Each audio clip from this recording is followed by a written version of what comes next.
1 minute warning to the goofball army out there. Hi at the families. Tell them to get to the next room. Tell them to go to your neighbors because we got goofball news to go over, and it might get crazy. Typically does, guys. If it's your first episode ever, you got like 30 seconds before we start, so not enough time to go to the bathroom, but go get a drink because trust me, you're probably going to need it there. In the meantime, the rest, if you haven't already, go ahead and hit that thumbs up, hit that subscribe button, hit that bell. That way you know about future episodes as well, guys. Buckle your seatbelts if you haven't already. Make sure your tray is in the upright position here, guys, because we are just about ready to get going. And like, whew. Guys, if you want a crazy ride going forward, a bunch of nonsense, but all nothing but the truth about the Giants, listen in, buckle in, tell a friend. Let's go. And now, here are your goofball hosts, Drew and Rob. Welcome, fellow goofballs, to Two Giant Goofballs, New York Giants podcast. I am Drew, joined as always by... Oops, wrong way. Me. I'm Rob. I'm right here. My shirt got backwards. I just realized it. Who did this? Who married my camera? There we go. Now everything's right in the world, which is ironic when I'm saying I should have noticed my shirt's backwards when the word on the shirt literally is anarchy. Complete anarchy. Absolute anarchy, which is basically what the Giants season has been. So we got a couple more games to go. We got your injury news here. We got our weekly picks here. And then we have a hope and a prayer that we lose. We want the pick, goddammit. We're at that point. We're tanking. I don't care. Tank. So let me see that tank. That took a turn. Anyway. Let's get into our injury report before Rob starts singing more songs. So there's a lot of big injuries going on right now for the Giants. Our list is like, I feel like 5 times as long as the Vikings, but the Vikings have a lot of big names, guys. So first off for the Giants, let's go through our list here. We got Bo Collins, concussion / neck injury. Let's be very frank. We won't notice if he's got there or not, so who cares? Like, not to be rude about it, but it's the truth. So did not practice till Wednesday, Thursday. Demetrius Flanagan-Fowles, illness, did not practice this week. This Wednesday or Thursday. And it's funny because Deb's calling me. I just said you said that last week, Drew, when they're pissed when you lost. I know, but I'm just we're this much closer. We're this much closer. It's so close. 4 games. We got the number 1 overall pick. I just want that trade. I just want the haul for that first overall pick. You got Raheem Nunez-Roches nacho with the ankle injury. Did not practice Wednesday, Thursday. So again, out. Do not practice. Let's go. All these guys we're listing here probably not going to be there. When you did not practice Wednesday, Thursday, you're probably not playing. Kayvon Thibodeau, again, not practicing. Shoulder injury. First 2 days of practice, Wednesday, Thursday. So again, got to imagine we're going to get Abdul Carter action, which I got to say, I'm kind of liking that because I want to see if he continues to progress. Honestly, if I'm the Giants, I'd be shutting Kayvon down. You're hurt. Let's get you healthy for next year when it matters, or let's get you healthy for trade bait. Like whatever the plan's going to be, because there's pros and cons to either side. But I feel like let Abdul Carter continue to develop at this point. See what you got. Because if you're going to make the decision at the end of the year to potentially trade Kayvon, which is a 50-50 shot they're going to do it, then why not go ahead and at least see what you got in Abdul Carter first? See if the progression continues or if this was just a good week last week. It's tough to say because if he's a little injured, like he could probably play through it. Like we're not there during practice. Like does Thibodeau show more than Abdul Carter like right now? Could be. I just don't know. Like with impression, like it's almost like you could look at like this way too, right? You want to see what you have with Carter, but also at this point, what he does doesn't matter. Make sure that he doesn't tear an ACL or something like that, and he's out for all of it next year. So shut him down. Play Thibodeau, who's the guy that you already made a decision on to move on from to keep Carter there, or we haven't made the better guy. Yeah, they still haven't made the decision. That's what they told the press and the public. Yeah. So they'll say they haven't when you don't know what's going on behind closed doors. Well, here's why we don't know. We don't know who's going to be the GM. Let's be very frank here. So we legitimately don't know. But here's what I do know. If we trade him, we save $14.7 million against the cap. And we probably get a day 2 pick. So I get the pro of it. He's a good player, but he's got health issues. We get the extra pick. We save almost $15 million. It's basically, would you rather have Kayvon or Luminor? I mean, that's kind of what you're staring down the barrel of. Let's be honest. So I would rather have Luminor personally. But like I said, that's this conversation for later on. But like I said, I just thought it was interesting because it gives us an extra time period to see Abdul Carter and see if he continues playing that way, you know? Punter. Jamie Gillum, left knee. He is limited in practice the first 2 days. So, yeah, we'll have to see what happens there. Again, he was out last week. So, Billy Corgan was our punter. Bill Burr. He looks just like Bill Burr and Billy Corgan. He does. I swear, the three of them are triplets. But like I said, if he's out, listen, he's out. He's out. I honestly keep wondering if this is the end of the Scottish Hammers era too. So we'll find out. Art Green, illness / hamstring. So he's got a nice dual combo there.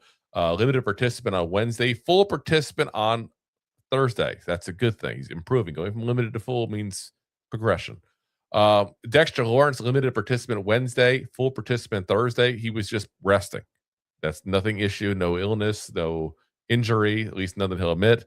And that's all there is to it there. So Rico Payton, back injury, limited participant both days.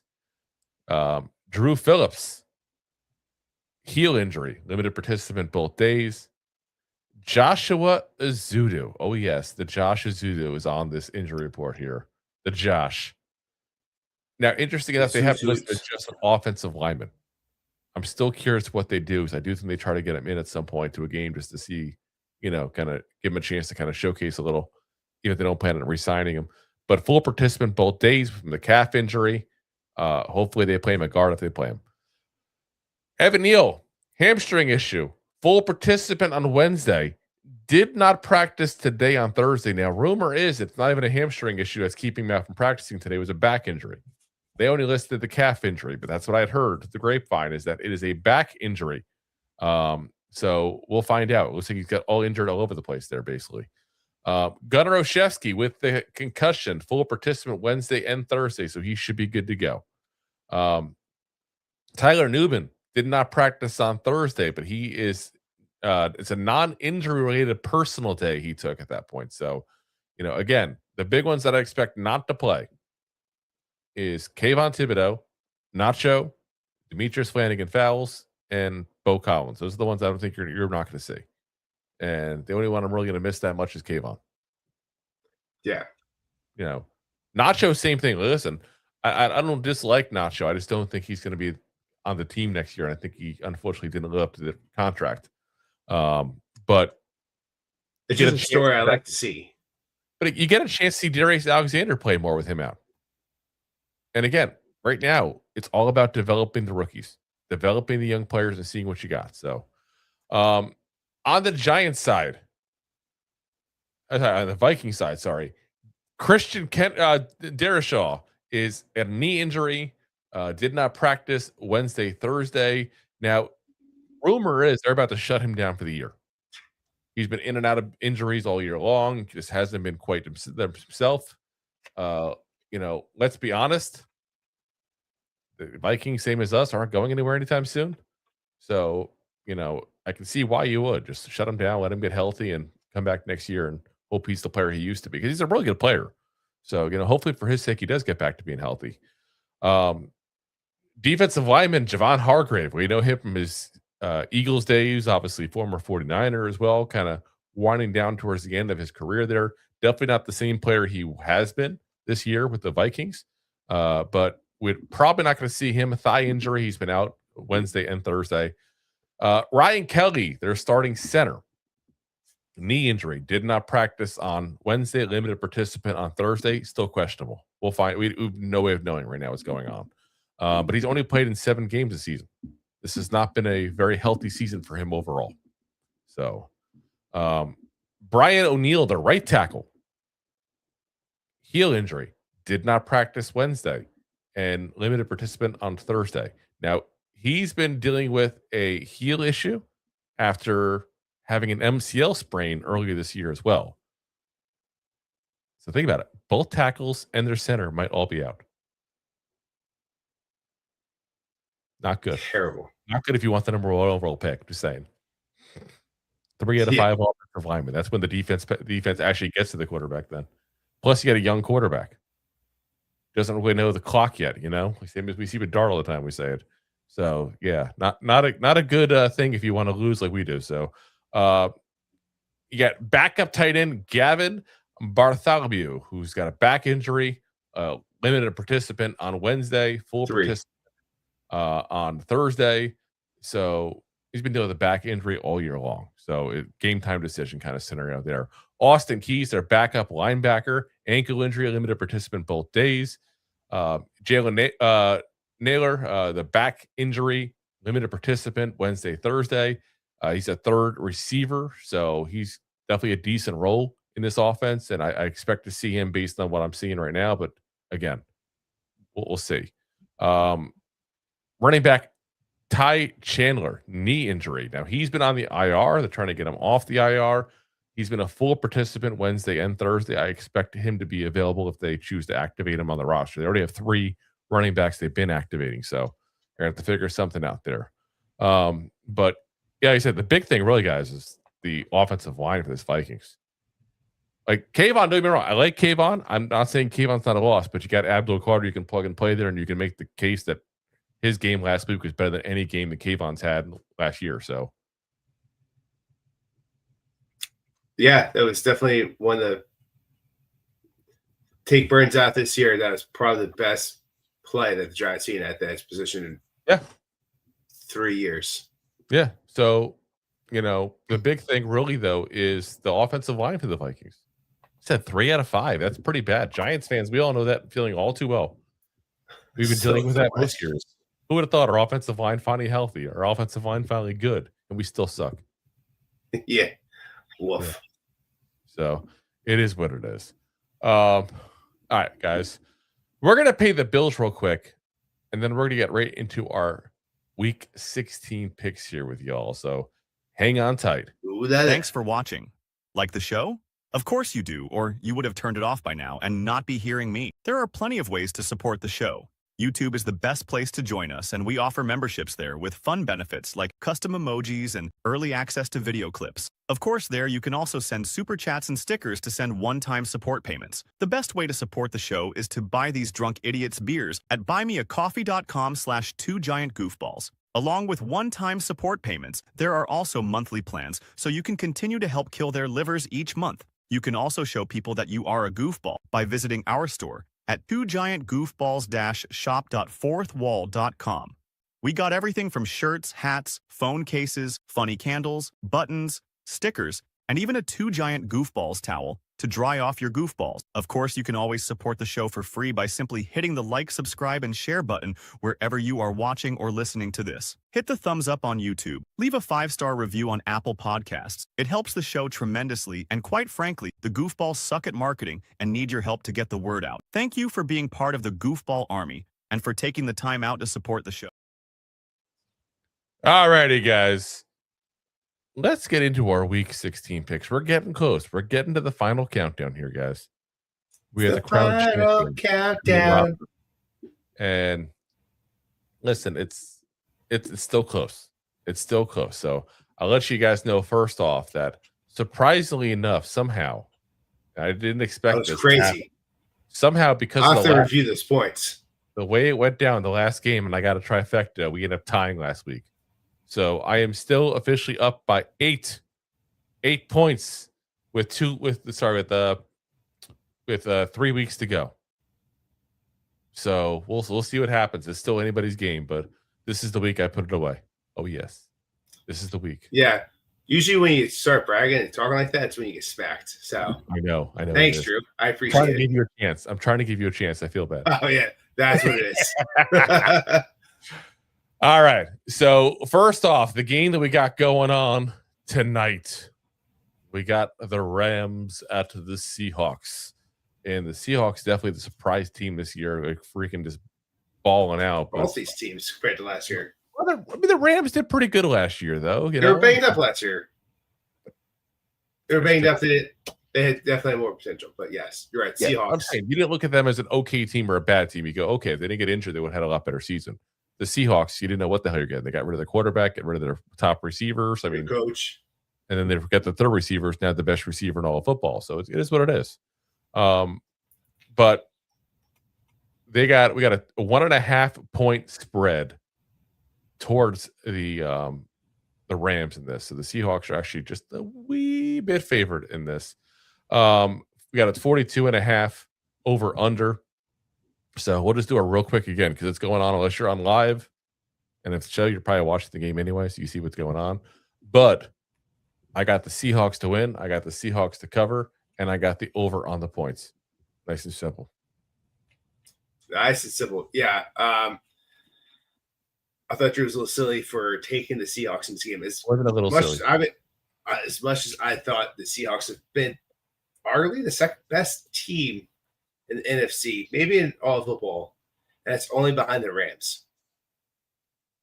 And the last couple of meetings, like the last time that the Seahawks and the Rams met, Darnold threw 4 picks. Still was in it to win this game. But the Rams sealed the deal. And the last time they played, I'm pretty sure it was in the wild card last year.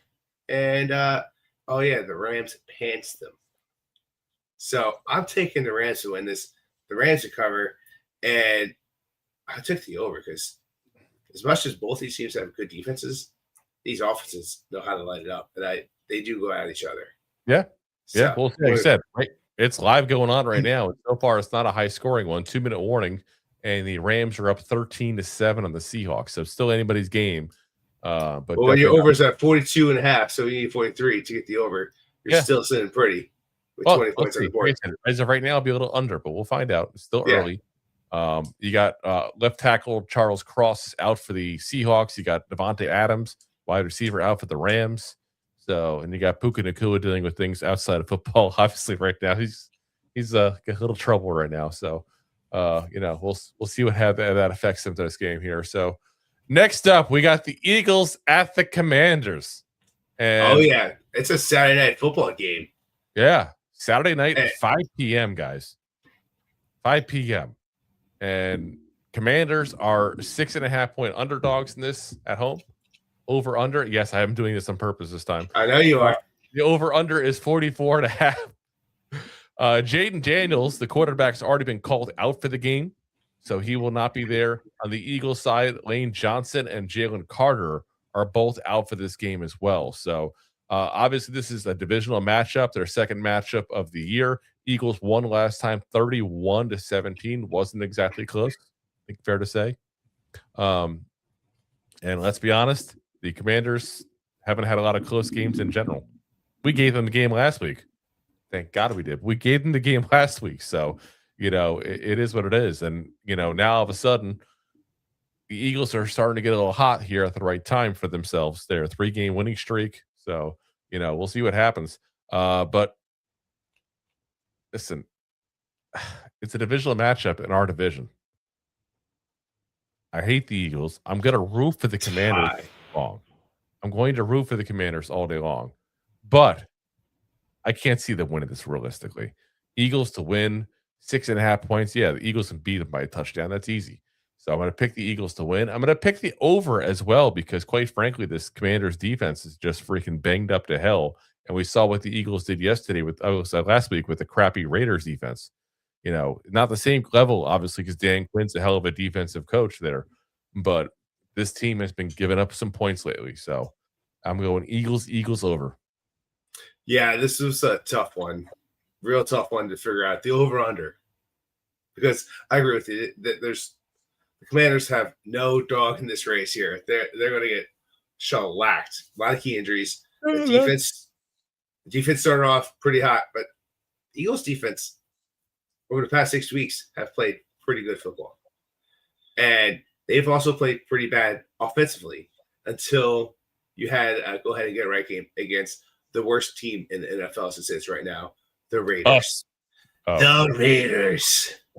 We're the worst team. We're number one. Surprised they were number one, but we also beat the Eagles once, and we were in it. It's just who got hurt the second meeting. So if we get the number one overall pick in the draft, should you and I get like number one foam figures for draft night? Oh hell yeah! Hells yeah, we're doing it. We're doing it. We're going to do. We're number one. 2 fingers. We're I don't know how we're going to click the mouse. But yeah, I took the under this game because I don't have too much faith in both offenses to put up that many points against each other. And yes, the Eagles did shellac and pants the Raiders last week.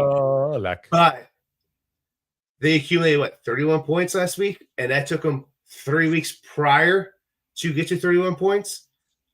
Give me the under this game, just the way that offense has been played against a divisional rival who, even though they're banged up, will play them tough enough.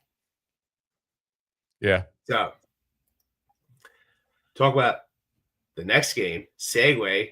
Drew's favorite thing to do. Packers at the Bears. For it, Rob. Share your Saturday thoughts. night football. Man, the Bears are favored in this game by 1.5 points,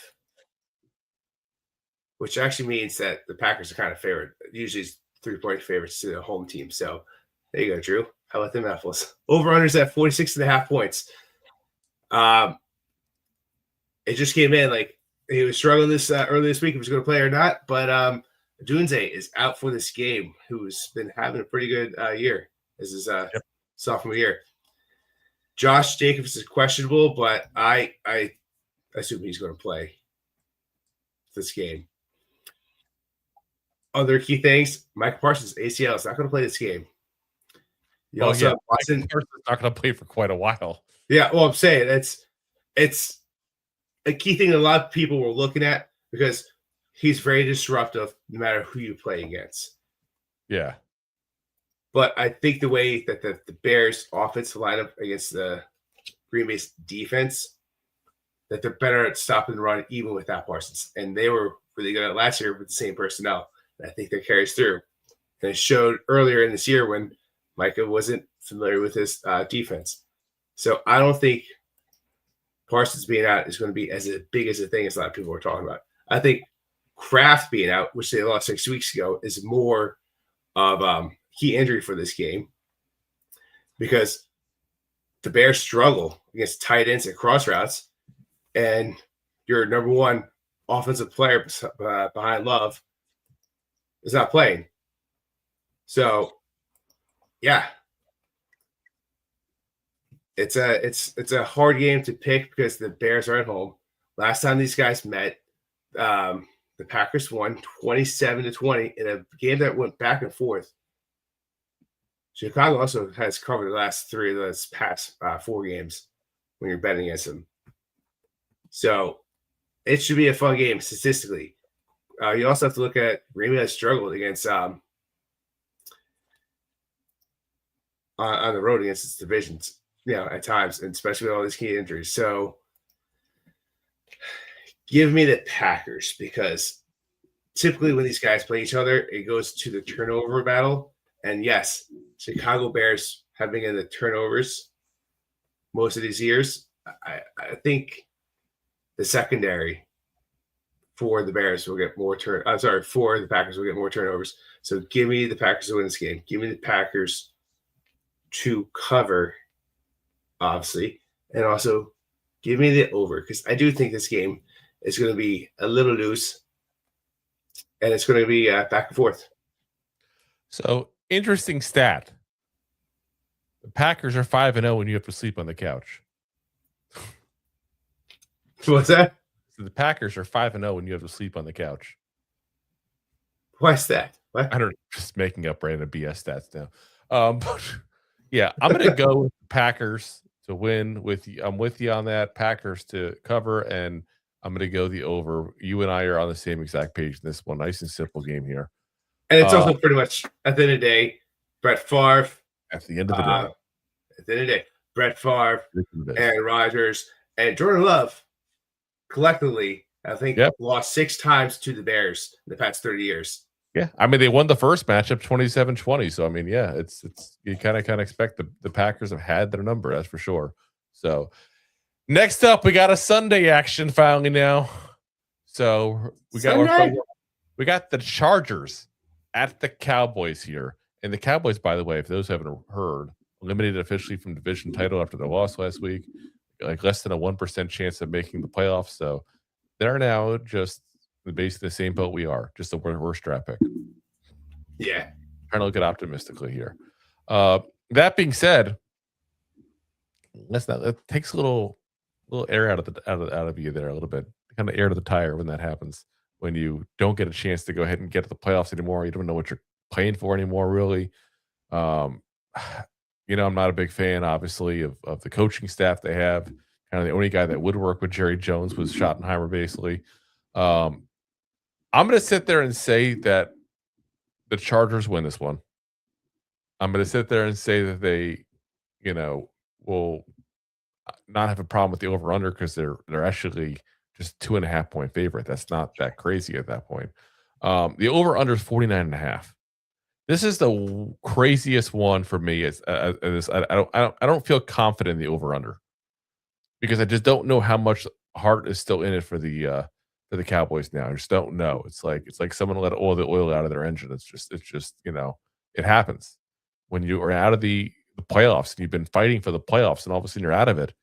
You just kind of lose that. Wait, they're mathematically still in it, aren't they? Like less than 1%, dude. They're out. They know. Yeah, I was about to say, hold on. Don't just say they're out of it before they're out of it. Mathematically, they're still in it. Eagles have to lose outright. They have to win outright. No. That's not the division. I'm saying for a wild card. They're that's already done. They already got the division, the Eagles. So I'm not. Yeah, I'm not even thinking about that. Plus, let's be honest, the Eagles, there's no way in hell they're going to lose the Commanders. There's been crazier things that happened. I'm just saying. They're done. Cowboys are done. So I'm going Chargers. I'm going Chargers to cover. I'm going over on the points. Yeah, I'm pretty much right there with you. I was trying to play a little devil's advocate on you, but this game means way more to the Chargers. Yep. And if pretty much come Sunday, Cowboys will know where they're out, in or out, or if they have the possibility. So with that glimmer of hope, like I was just saying, you have to sit there and think. Go into this game, they're probably deflated because, like I said, they're not going to be able to make the playoffs. No one going into there. And it means a lot more because the Chargers are still playing for it. They mathematically can still win this division. Their division. Yeah. Not this division. So give me the Chargers to win. Give me the Chargers to cover. And I took this game in the under because both teams have played better defenses. And I think the Chargers defense matches up a little better against the Cowboys than a lot of people want to talk about. Because they're also talk about how well the Cowboys offense is played when they're out there. So coming up next, we got the fun, our game of the week. The Vikings are coming into MetLife playing the Giants Sunday at 1:00. Sunday afternoon. Yeah, of course. The Vikings are favored this game, which is a no-brainer. We already talked about the injuries, so let's not even go over that. Yeah, there's really not much to talk about this game after we really just talked about it the last episode and a half. But yeah, I mean, it is what it is. Already gone over that. You want to talk about how the Giants suck and lose one-score games all year long? Yeah. Let's talk about air out of the tires. Giants, take. Number one. Transmission. The differential is empty. But yeah, I'm going to take the Vikings in this game. I'm going to take the Vikings to cover this game because 3 points means nothing when our team really can't. Yeah, they've been, especially the past 2 weeks, they're not even closing games after Fire and Bowen. At least we're losing in the fourth quarter. I just don't have faith of us to be in the game. So Vikings, but I'm taking the under because I think both teams will have a better defensive bout, if you will. Obviously, I think the Vikings defense is going to be the best on the field of all sides of football. JJ's guy's a little questionable about Thunderball. What's he going to do? McCarthy, obviously. And then Jackson Dart, I think we'll keep it interesting, but I do think it'll be the under. I feel like the Vikings' big issue has been finishing drives. The Giants' defense sucks. So you know what it does? That takes away that issue. I'm with you on the Vikings all day long. I'm definitely going ahead and saying that the Vikings will win. The Vikings will cover, and I'm saying the over. I think there's going to be a decent amount of points in this game, actually. So Vikings over. Vikings. So next up, we got the Bengals at the Dolphins. Quinn, you are starting for the benched Tua, who is literally third quarterback now. That's how far crazy. They are Russell Wilson him. They are Derek Carring him. Like, they are just calling it a day. They're going to find a way to get rid of him. Brutal. And they're crazy. They're going to have to trade him. Only way they can save any money on the cap is trading him. Watch it be a situation like where they give somebody a pick. Like, here, we're going to give you a 5th-round pick and Tua for a 7th-round pick. And he's going to go to Minnesota. Listen, he could go to a lot of places. There's a lot of teams that need a quarterback. Let's say if you're the Colts. You think Daniel Jones is going to come back out? Saints, yeah. I mean, the big thing is, too, is that if you have the cap space, you bring him on for a year. If he doesn't do good, then you get rid of him. Yeah. You don't own anything at that point. The guaranteed money was already paid for by the Dolphins. So, but yeah, like I said, it's just definitely not somebody I'd want. Again, I'm seeing people with the contract. Ignore the contract because the contract, the guaranteed money is already going to be gone at that point there. Like Rob. I don't know where he went off to there. But, look at what's going on with that. And that money doesn't all transfer over. They can cut him free when they trade for him. So it's not as big a deal as people think with that contract. It really isn't. So, but anyway, you got Quinn Ewers in the game starting for the Dolphins there. And let's be very frank, that pretty much ends it right there for me. Bengals have won 3 out of the last 4 games. The Dolphins have struggled extremely throughout this entire season. And now they're going to a quarterback that was a day 3 pick. Hasn't played a game in the NFL yet, starting wise. It's just like, I can't trust that. So I'm going to say the Bengals win this because not that they're that great, but because the other team is just that bad. So I'm going to get the Bengals to win there. I'm going to say the Bengals will cover the 4.5 point spread. That's not a big deal. The over-under is 47.5. I can't with Quinn Ewers do that. So I'm going to go under all day long. Now, Rob, on his part there, he's got the Dolphins winning. He's got the Dolphins covering the spread. So, yeah, like I said, not something I would go with. I would not go anywhere near the Dolphins personally, but, we'll see. We'll see what happens there. Next game, you got the Buccaneers at the Panthers in the NFC South matchup. And quite frankly, this game may decide who wins the NFC South overall. So last time they played, Buccaneers won 28-10. So, they pretty much had Carolina's number the last couple of years there. Carolina does struggle really bad against the run as well. So you got to expect a pretty big day out of the run offense there for the Bucs. But if you look at the Panthers' record this year, they're much better at home than they have been away. This is a home game for them. The last one where they got beat was away, obviously. So we'll have to find out what happens here. But this is a close game. It's going to probably be at that point. But I'm thinking the Panthers are going to pull this off. Now, that being said, I'm not confident in it. but I'm going to say the Panthers win, which obviously they're getting 3 points. So that already right there is the spread pick there for you as the Panthers, since they're getting points in this. The over under on is 45.5. And that's such a midline one that I'm like, could go either way, but I'm going to go the under on this. So I'm going to go Panthers under. Now, Rob, I didn't even realize Rob's back in the back there. Rob can give his thoughts in this game now. Sorry about the guys, lost power, but yes, He's got to pay the bill. Got to pay the bills. Cue the bills. Thanks for watching. Like.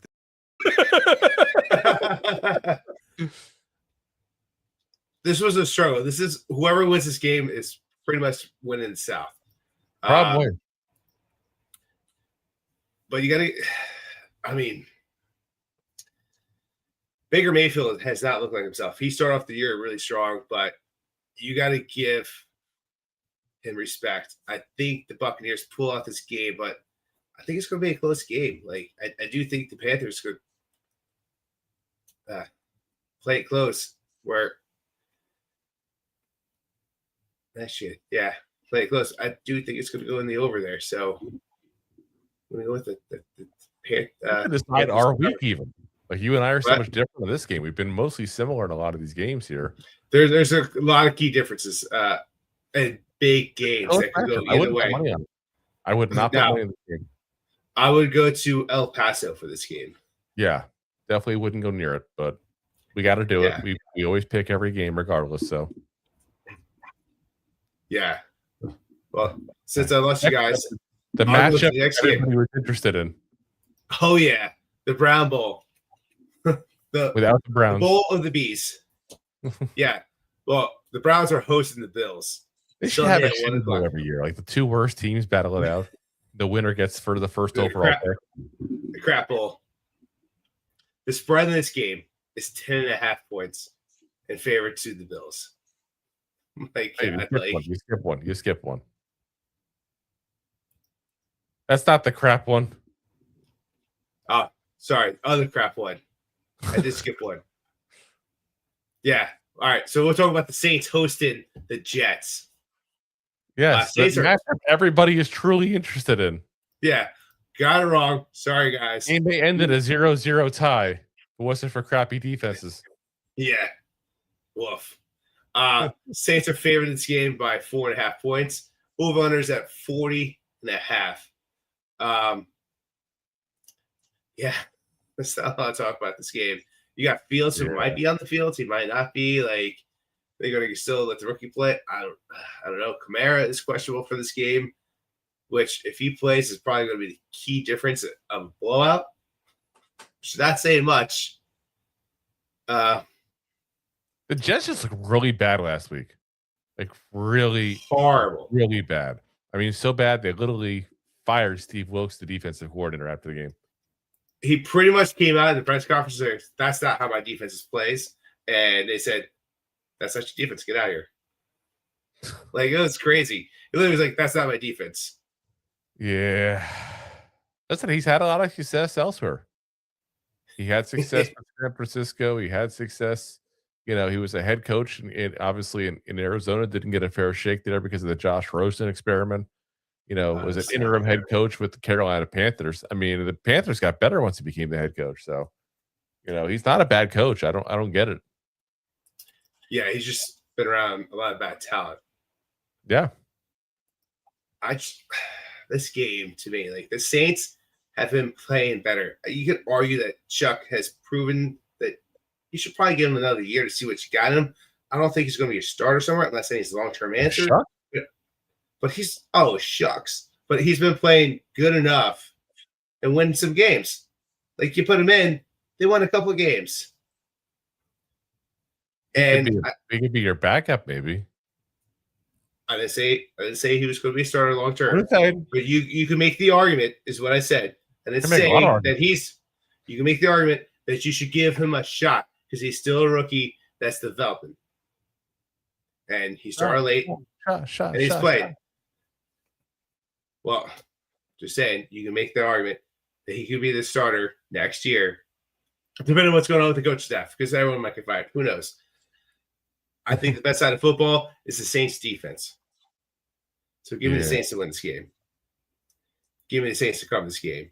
Because the Jets are horrible. Horrible. Terribly, if you will. And give me the under, because I just don't think a lot of points are going to be scored in this game. Yeah, listen, it's a crap game. Saints are the better one, but not by a lot. Jay. So Saints to win, Saints to cover, and the under. I'm with you 100%. But when you have two really bad teams and you don't expect a lot of points, anything can happen because one massive play, a blown coverage, a big run, a pick six, any one big play can change the entire outcome of this game. It could. I just think Saints defense will probably make more turnovers to win the battle of lackluster offense and allow the Saints to probably win by 7 points. Yeah, I would say it's probably about right. That's probably about right. Maybe 9. So let's get to the real matchup here everybody wants to see. The one Rob was trying to skip even. I was really excited for this game. Your two Pro Bowl quarterbacks here with the Bills at the Browns. And yes, Shedeur Sanders is somehow getting a ton of votes for quarterback at the Pro Bowl, which is just so crazy, goddamn insane. Absurd. But it's there. It is what it is there, guys. It's there. Listen, Bills at the Browns. I think it's pretty obvious who's going to win. Clearly, it's going to be not the fans. It's going to be the Bills. Oh my God, I can't imagine watching this game. You couldn't pay me to watch this game. Now, I was a Bills fan, love it. But as a non-Bills fan, you could not pay me to watch this game. They're going to absolutely destroy them. 10.5 point spread, and I'm still betting on the Bills. And the over/under 41.5. Yeah, I'm not worried about that either.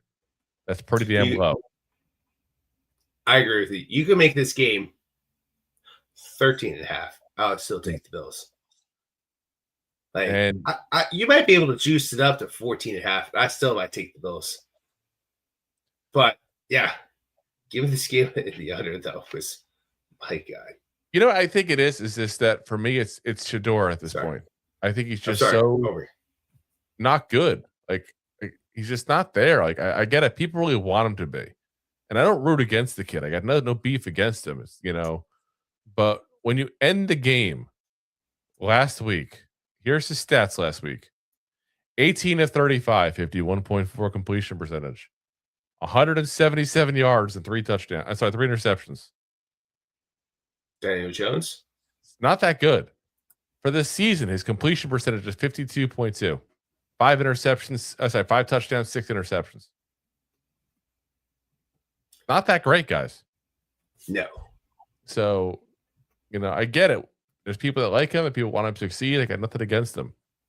He ain't the guy. The only game he's looked good in is the Tennessee game. If you take that Tennessee game out, he's down to 2 touchdowns and 5 interceptions. And 946 yards, 364 came in that game. Yeah. It's the only good game he had. So, listen, we'll find out what he is. I think the NFL might insert. Yeah. I think the NFL might insert a mercy rule after this game.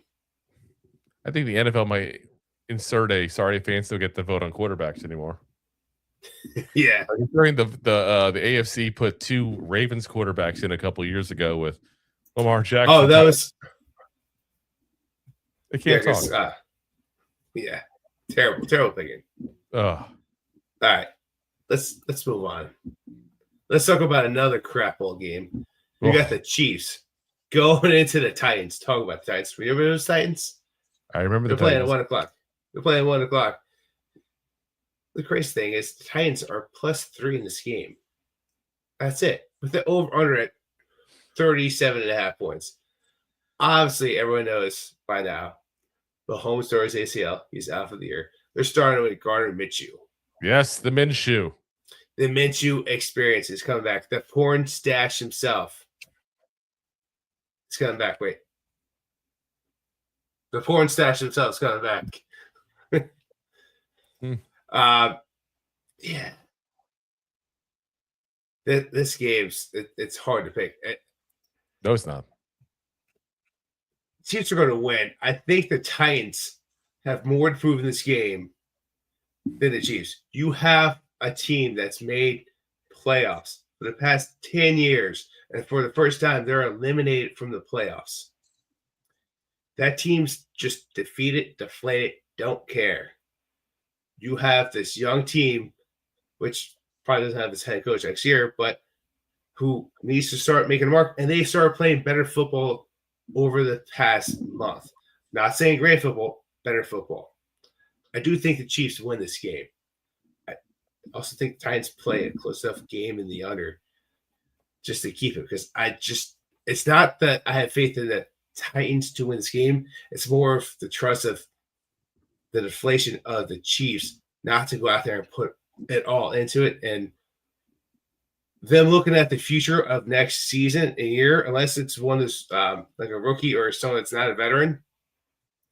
Any veteran there, I just don't think they're going to give it their all when they can do that next year, when it means something. Here's my thing. Patrick Mahomes does not play defense. Does not play defense at all. Chiefs are ranked 5th in the NFL at 19.1 points per game given up. The Titans are ranked 31st at points scored, 16.1.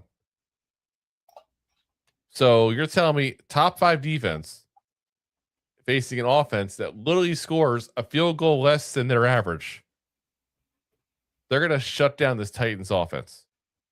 Gardner Minshew doesn't have to do a lot to win this game. But then throw in the fact that they're the 28th worst defense for the Titans as well. Yeah, I have no worries in this whatsoever. I would say this is one of those picks that I would love to be wrong on. I want the Titans to win. I want the Raiders to win. I want all these shitty teams to win. We keep our number 1 pick just in case. I think the Chiefs blow them out here. I got Chiefs to win, Chiefs to cover, no problem at all. This is like one of my safer picks, I think, this week, actually. That's how much I like it. I think people are down on the Chiefs usually when you lose, being gone, but they're playing one of the crappiest teams, if not the crappiest in the entire NFL. So just saying they showed a lot more fight the past month. And yes, it's easy to say, look at the record, but they're not the Giants. Well, no, but look at who they're playing as part of it too. So let me look back here because, yeah, they beat the Browns. They got shellacked by the Titans. They played close to the Seahawks. That's the more Titans impressive. Beat the Titans. There. Huh? You say the Titans beat the Titans? They beat the Browns. So okay. I'm just saying, I see it. They're playing close some of these games. They are. But it's a field goal you're talking. That's it. And the offense has still been struggling to score half the time. And this is the top 5 defense they're going against. Hey, Drew, remember earlier this week, we were talking about the ACL surgery? Deb made a very good point. They already had surgery. Yeah, I hadn't heard of that. I saw her put the comment there. That's insanity if he has. Just saying, kind of called it out. Yeah, I mean, that just tells you it wasn't a horrible one. Yeah. But there was a report that I see here. I'm looking it up right now to see on Fox News, Patrick Mahomes' knee injury worse than initially thought after Monday surgery. So, but, again, that's just looks like he tore his LCL. That's why. Along with his ACL. Multiple rips. But again, it's impressive he had that quickly. That's for sure. That's not usually what they do. But, just means his spelling wasn't bad. That's all. But yeah, we'll see. Who knows? We're not the doctors. We don't know. No way of knowing. Either way, Chiefs will smack the Titans. I'm not worried about that part. Yeah. Whatever. Next up, we're on to the 4:00 games here. So we got the Broncos hosting the Jaguars. in a game that literally could decide the top seed in the AFC, weirdly enough, because that's where we're at. These are some of the top teams in the AFC at this point here. You got the Broncos are 3-point underdogs in this. The over-under is 47.5. Listen, it's a tough matchup. I wouldn't put a single goddamn penny on this game. Even if straight up, I wouldn't put a single goddamn penny on this. The only reason I would do this is because of the fact that it's a home game in Denver, and I'm going to say the Broncos win. Imagine talking about this game 3 years ago. How about 3 months ago?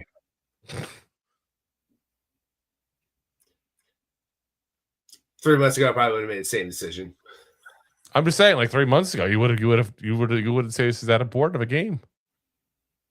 Yeah, but both these teams with winning the divisions almost outright at this point. Yeah, it's a hell of a game. Yeah, I'm looking it up right now to verify. Yeah, so the Jaguars right now 10-4, Broncos 12-2. It's would not have saw that coming.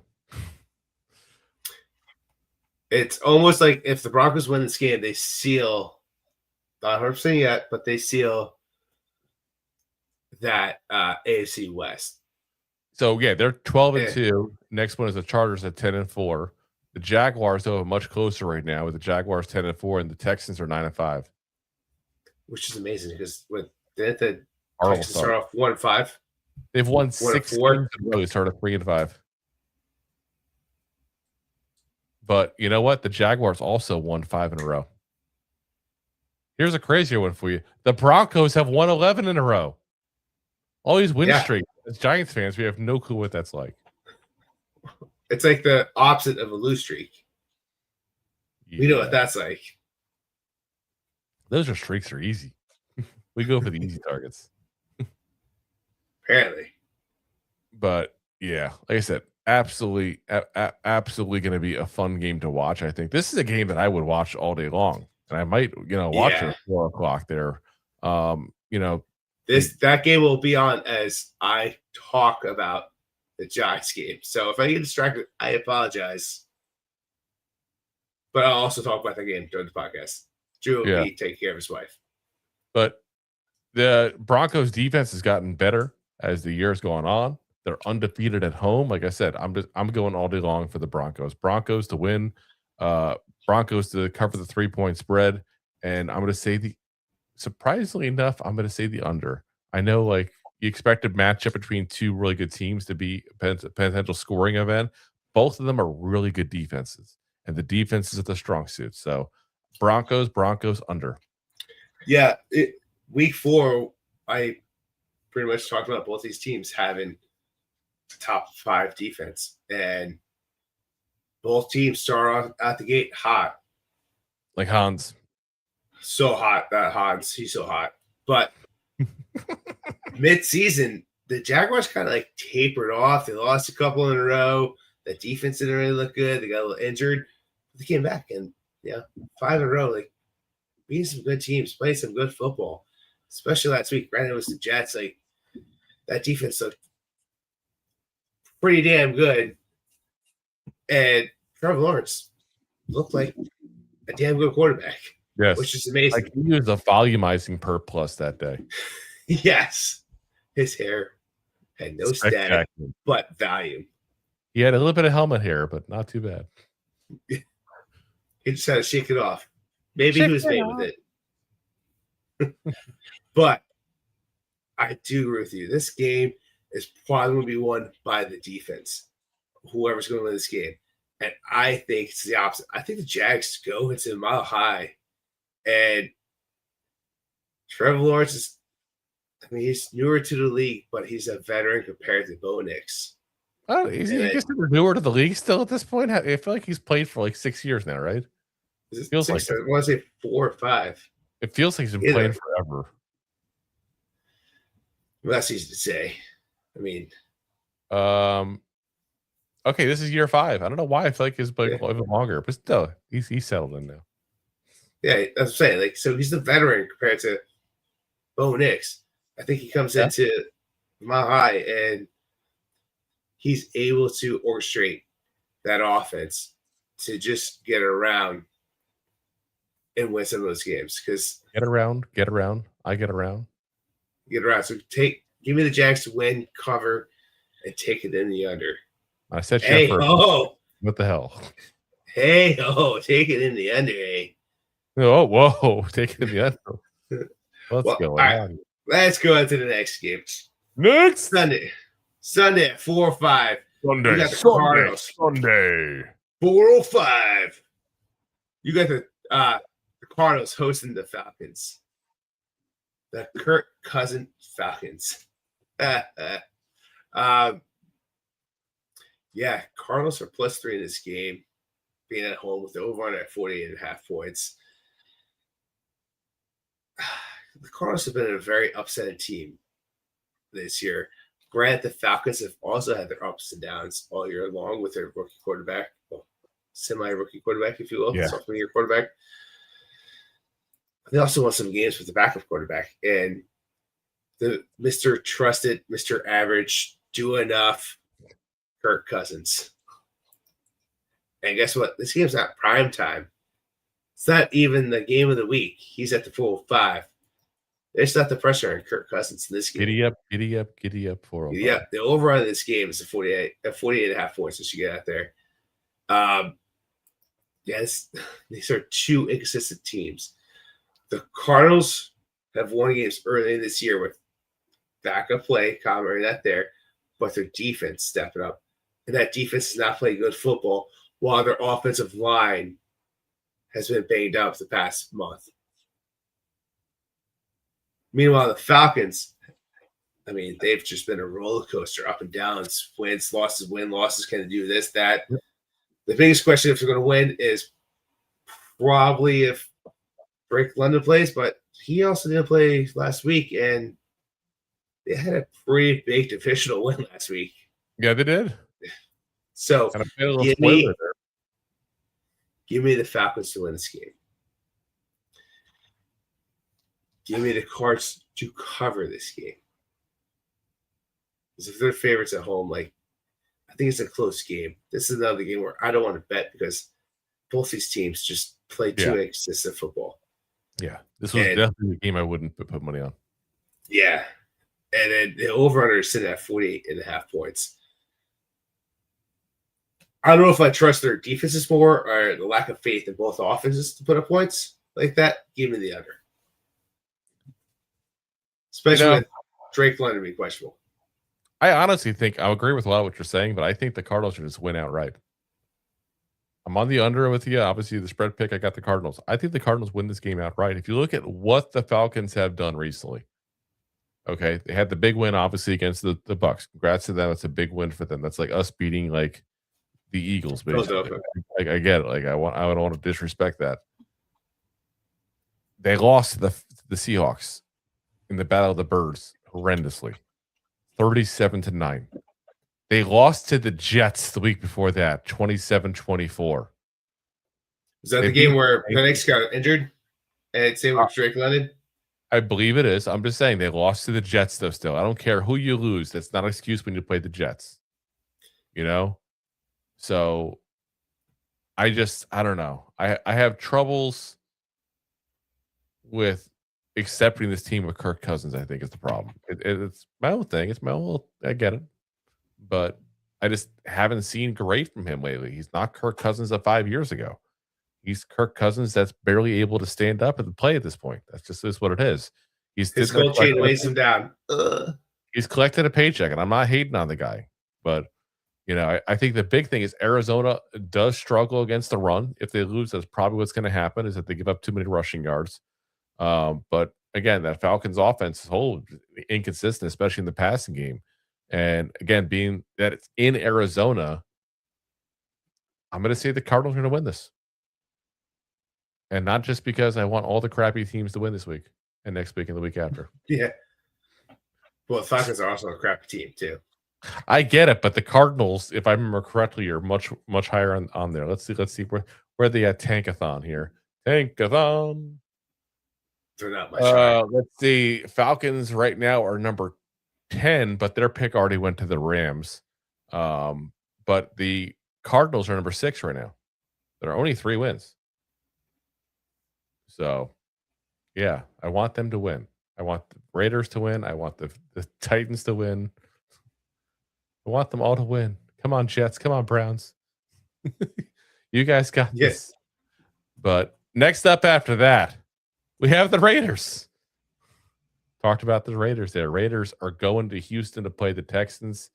And yeah, listen, as much as I want the Raiders to win, guys, I'm not optimistic, obviously. Texans are a 14.5 point favorite. And the over-under in this game is 37.5. Now, you know, Rob, I love doing the math. So let's do that math. 37.5, okay? You're saying the Texans are going to win by 14.5. That leaves you with 11.5 points for the Texans. Sorry, for the Raiders. That's, you know, I don't think they cover 14. That. Yeah. That's not good, guys. 11.5 to 20. I don't think. I think that's a little mercy. I think it's a little bit of respecting to Pete Carroll. That's the. I don't think it is. I don't need respect Pete Carroll, to be honest with you, at this point. I think Pete Carroll. I'm just saying. I'm just trying to throw anything out there because you could probably choose this as 17. But I love it. Like they're going to give 14 points. That's a favor to them. It should have been a 20-point spread. Like, that's what I'm saying. Like, it's disrespectful if you put out 20 points. I know. I just don't think it's there. I think, but the Texans have beaten up on weaker opponents all year long, and the Raiders fall right into that category. That being said, I am rooting for the Raiders so much it's not even goddamn funny. Come on, Raiders, you got this. You got this. But if I'm placing my money on the table here, Texans to win, I'm going to say Raiders to cover. I do think the 14.5 is a little high. And just because the Titans haven't exactly been the most prolific offense, it's not going to be close. I think it's going to be where it's like just under, like it's going to be a 10, 13 point win or something like that. But I'm going to go with the Raiders to go ahead and beat that spread. Over under is 37.5. I'm going to go under. Yeah, I agree with the under. I don't think this is. I don't think it's going to be a shoot-a-thon, let's say the least. I question about putting the over in this game, but I just don't think it makes it there because I don't have faith in the Raiders to put up that many points against the best defense in the league. And the Raiders have looked awful against okay defenses. You're going against an elite secondary and a pass rush that's just going to be throwing smoke all over. That's going to be hard to do anything. That's what I should get. I should get a smoke machine in the podcast room. How cool would that be? Yeah. In this corner. Jenny has looked good here and there, but he's not going to look good this week. Tiny hands. Houston offense started off horrible, terrible this year, but yeah, they've won 6 in a row now, 9 wins on the year. Looking at like where they were the first 6 weeks of football, like would you have thought there'd be 9 wins at this part of the year? No. Yeah, I think that streak continues. You said Kenny Pickett. Geno's in this game. Geno's starting. It doesn't matter. I'm just saying. I just want to be clear. It doesn't matter. I said Genty, by the way. Oh, I thought he said. I thought he said. No, so with Genty, his looked. Yeah. I heard Kenny Pickett before. Yeah, Kenny would have been a higher pitch. Genty, the running back. The running back would have like he's been here and there, but that front for that Houston defense has been lights out all year. I just think they stuff. If they put up 10 points, I'd be surprised in this game. I want to be surprised so bad. Surprise me, Raiders. Win for once. God damn it. I don't think they're going to win, and I wouldn't be surprised if they get blown out again, which is hard to do 2 weeks in a row in football. I would have loved for the Raiders to go on a 2-game winning streak. Howdy, Dad. Just say. Yeah. That's where I'm at there. Next up. Yeah, next up, talk about actually this should be a fun game. Sunday at 4:25, you got the Lions hosting the Steelers. Two teams that need desperate wins. Who needs it more? Probably the Lions. I don't know about that. Probably the Lions, but Steelers not far behind. Key factor in this game, TJ Watt. Does he play? Doesn't he play? We want to talk about this game was a hard one to pick. Steelers have been playing wishy-washy football. Wishy-washy. Do they win? Don't they win? What are they going to do? You got the Lions, who now look like the Lions of last year, which were absolute dominant. Not saying that they're a bad team this year. But 8-6, they're not as good as they've been. No. But it's still a good football team. Of course, we'd give her left nuts for it. What they've also done after the loss is kick some ass. And that's a statistic. It just says kick some ass. So I want to take the Lions in this game to win. I took the Steelers in the cover. I think the Lions secondary is a little too banged up to give that much respect for 7 points. Granted, the Steelers are facing some injuries with TJ Watt. I don't know we don't know what's going to happen over there. Aaron Rodgers, does his wrist hurt after this weekend? His not throwing arm, throwing halfway. I don't know. I think Jared Goff is going to have a good time picking off. I think DJ Metcalf also has a good game. So I'm going to take the Lions to win this game. I'm going to take the Steelers to cover, and I'm going to take this an over because I do think this game's going to get a little saucy out there. I do think they're going to spread the ball out. And as much as Steelers defense has been here and there, I think they're going to be there, not here. See, you and I differ on some things. And honestly, this is two teams that have been inconsistent or 8-6 for a reason. It means you're over 500 because of one game. That's it. So I'm going to pick the Lions to win, though. I do think the Lions win this. I'm going to pick the Lions to beat the spread as well. I think they're going to have a decent game. I think this is one of those games that it comes down to what team has more talent.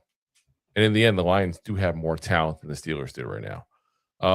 I think the over-under, I want to say over. Whenever they go 52.5 like this, it's like they're begging you to go under, and you don't want to fall for the trap. But in this case, I'm falling for the trap. I'm going to go the under. I think it's going to be a decent score. Don't get me wrong. I think it'll be like 48 points between the two of them. I don't think it quite gets that high. And that, I believe, it's the highest over-under this week. And not even close, by the way. It's like, it's out there. Higher than anybody else. The only one in the 50s. But I just have that vibe that this is going to be that game where it's going to be just a little bit under, and the Lions are going to make a little bit of a statement here, beating a decent team in the Steelers. And maybe that'll signal the end of Mike Tomlin. He'll get fired. The Giants get the number 1 overall pick to get Mike Tomlin, and we can all live happily ever after. Yeah. We all can skip to the playoffs. Exactly. Let's go. Yeah. I can hope.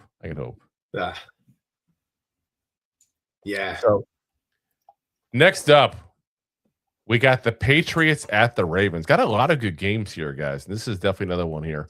Ravens are a 3-point favorite, which is a little crazy. I know they're the home team, but it's a little bit crazy there. 48.5 is the over-under. Listen, you know what? I've said it before. I kind of, I don't want to say disrespected the Patriots, but I kind of questioned the Patriots a little when we played them. You definitely question them a lot. I did, and that's fair, considering what they played team-wise. But they absolutely spanked us, and that has gotten me respect at that point for this Patriot team. They play better teams than the Giants. I'm a big fan of Vrabel. I've always been a big Vrabel guy. I'm going to go ahead and say that the Patriots upset the Ravens here and win. I mean, they are the better team on paper. I think the only reason the Ravens are at all, favored in this because A, it's a home game for Baltimore, and B, the Ravens had played better the second half of the season. They had played the first, obviously. But I'm gonna stick with the more consistent team. I'm gonna go with the Patriots to win. Again, they're the underdog by 3 points. So yeah, I'm gonna go with the Patriots to cover that spread, then no problem. And over under 48.5, I'm gonna go the over. I think this is actually gonna be the highest scoring game this week. Not the Lions and Steelers game. That's fair. I'm a big Vrabel fan. By the way. Was that third highest spread by this week? By the way, third highest. Yeah, tied for that. Tied for third highest with the Cardinals and the Falcons of all things. Like, who on paper would say, "Oh, we got the Falcons and the Cardinals going to put up the same amount of points as the Patriots and the Ravens?" I mean, also this game could go on either way with the defenses like stepping up and playing. I don't think it does. I think it goes to the over, but I disagree. I do think the Ravens are at this point more of a get right situation. And I think it's just the timing of this game. If this game would have happened 2 weeks ago, give me the Patriots. But I'm taking the Ravens to win this game. Timing in itself. The Ravens are coming off a big knockout win against a division rival, which is keeping them in the fight for the AFC North. Meanwhile, the Patriots were sitting pretty damn good in the AFC East until they just lost to the Bills, who now are in the contention to win that division. I think you got a lot of rookie players, a lot of young talent that's played great for the Patriots. I think a lot of that ego just got deflated. Like, you just went there and just went. Mike Vrabel was a great coach. He should be able to rally these guys back.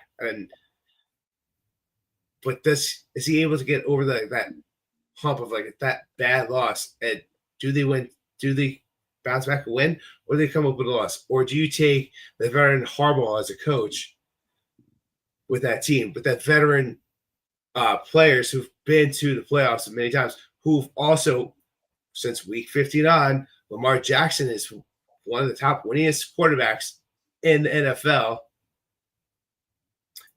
I'm going to put my money in Lamar Jackson to try to make a run, because there's more of a need for the Ravens to win this game, because if they don't, they pretty much kiss the playoffs chances to goodbye. Mm-hmm. So it's more of a must win, because the Patriots, if they lose this game, they're still fighting for the AFC East, but they're still going to make the AFC playoff. Yes. Picture. So give me the Ravens in a desperate spot to win this game, which means they cover. Yeah, I mean, like I said, nothing would shock me in this game. This is one of those games can go either way, and I would not be shocked at all. I just think that this is going to be that kind of nail in the coffin kind of victory here for the Patriots, where they go, we're legit, we got this, we're going to be that team now. So, yeah, I mean, you could be right. I just think desperation with veteran people in the place. Right, I said about the Chiefs and I lost. Yeah, right, I said about the Chiefs last week and I lost. So maybe that's last game. Oh, the game that everyone wanted, but no one wants to watch. You got the Niners going to Indianapolis. We wanted it a few weeks ago. We don't want it anymore. Yeah, DJ's gone. Woof. Brock Purdy's in. Woof. Well, the 49ers are favored by 6.5 points in this game, and that's an NFL game. Over-under sitting at 46.5 points. And besides the major injuries that everyone knows about, the Colts' offensive tackle is questionable. Bernard Ramrow. He's out of this game. I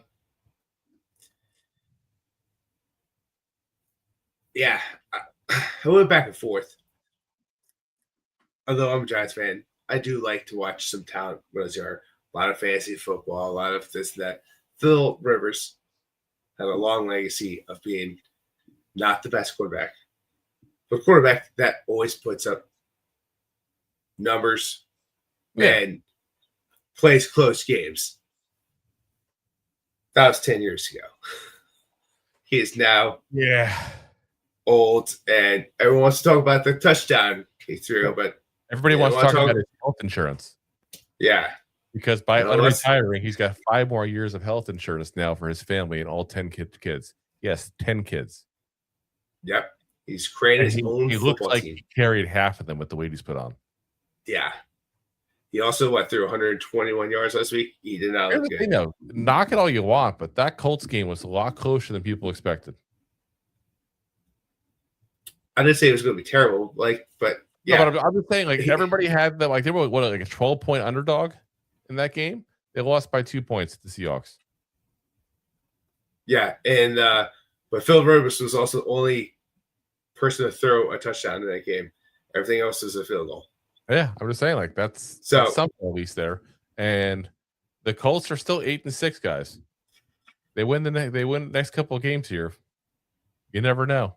So okay, Rivers got 3 more weeks to prove he still got it. Yeah, I don't think the 3 weeks is going to happen. You got great coaching in the Niners. You got a Niners team that's getting healthier. I do think the Colts have a good defense, but the defense for the Niners is way better, and I think they're going to put pressure on Old Man Rivers. Way to stay that for so long, Old Man Rivers. But giving this game and the over in favor of the Niners, because I do think Philip was, he's been playing with his kids and not grown playing football. Granted, some of his kids are in their 20s at this point. But they have health insurance. They have health insurance. Yeah. He cares. He could pay for that, like, if there's change out of his pocket. Like, you kidding me? Yeah. The amount of money that man made. Give me the Niners to win this game. They're 6.5 points. I question if I want to put the Colts down for that. I just think the Niners defense is a way better defense. And there's some key injuries. Well, not injuries, but there's questionable points on the offensive line for the Colts. So give me the Niners all day in the over. Yep. I mean, I'm with you on every single thing, except I think it's going to be the under. I really do. I think that the Colts are actually going to kind of get smacked around a little bit here in this game, to be honest with you. And listen, they've been a team that's been close for a while. They've been, kind of hoping for some positivity for a while, and they thought this was going to be the year. I feel bad for the Colts fans. I do. I really do. But yeah, this is not their year, and it's going to be Niners. I think are going to wallop on them. I think Niners under, because the Colts just won't put up points.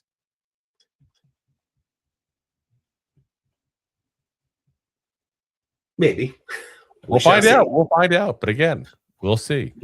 So, all righty, guys. That's going to call it a night for us here. Again, keep in mind, we'll be here live on Game Day Action with Rob, a special dose of Rob. Whoop, whoop. It's a party. Oh, me. Party. So, again, guys, if you haven't already, hit that subscribe, hit that like, hit that share button. As always, we are live every Monday, Wednesday, Thursday, 9 p.m. Eastern Standard Time on Facebook, YouTube, the preferred platform. As you can tell, I've been up since 5 o'clock, right?